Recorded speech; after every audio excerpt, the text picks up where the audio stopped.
Madam, আপনি কিন্তু জোর করে আমাকে ইয়ে করতে পারেন না।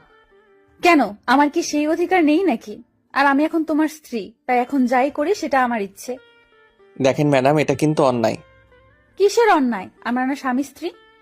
মানি না, এটা আমাকে ধোকা দেওয়া হয়েছে। কিসের ধোকা? আর আমি জানি তুমি মানবে না, তাই তোমাকে জোর করে আমার অধিকার নিতে হবে। মানে? মানে এটা দিয়ে তোমার ভালোবাসা পাওয়া সম্ভব? দেখেন, এটা না দেখালে হয় না। আর আপনি যা বলবেন আমি তাই করব। ঠিক আছে, তাহলে আগে আমাকে কোলে নিয়ে আগে একটু আদর করো। আচ্ছা। বলেই সুমাইয়াকে কোলে নিয়ে খাটে শুইয়ে দিলাম। তারপর মাথায় হাত বুলিয়ে দিতে লাগলাম। তখনই সুমাইয়া বলে উঠল, এইভাবে কেউ বউকে আদর করে? আর এটা কি আদর?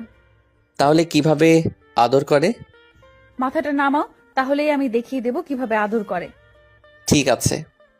তারপর সুমাইয়া আমাকে অবাক করে দিয়ে